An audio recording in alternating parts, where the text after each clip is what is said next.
بعد يعني انتم اهلا وسهلا فيكم، بس انا عن جد لازم امشي. بتوتر. لازم نجي نزورك اليوم. ايه وين؟ نزور بيت خالتك. بيت خالته وين؟ عندها. في الشام. هي عندها بيتها هون. وصلوا خاليني ما شاء الله. الله يسلمك يا رب. شو بتشتغل بنت خالتك؟ شو بتشتغل؟ مذيعة في التلفزيون. مذيعة.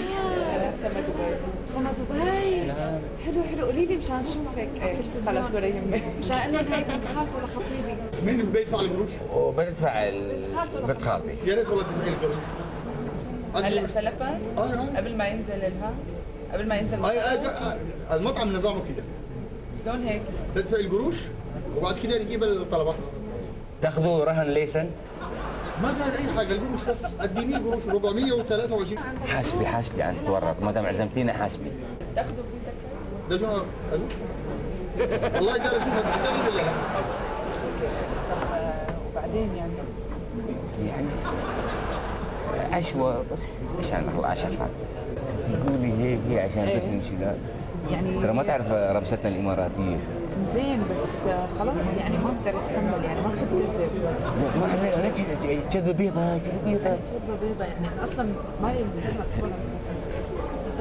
هي تسالني عن خالي ما بيض للحين ولا بعد ما زال اسمر. السلام عليكم. ايوه لا ترجعي لي هنا.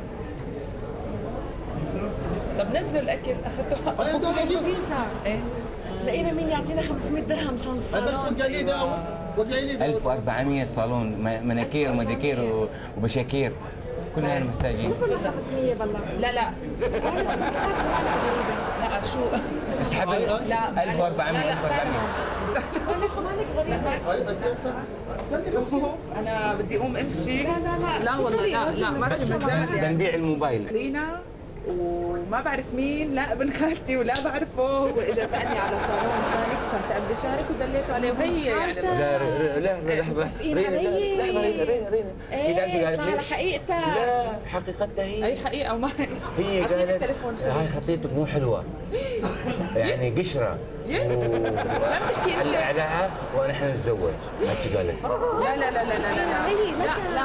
لا انتوا لا في شيء. انا شكيت فيكي من الاول. بس ليش تخربين بين خطيبتي يا اخي حرام عليك. لا خطيبتي. اي اكون بالك شوفينها كبره خفيف صوري كبره خفيفه.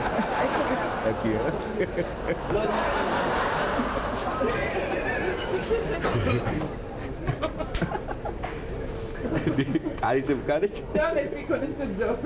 والله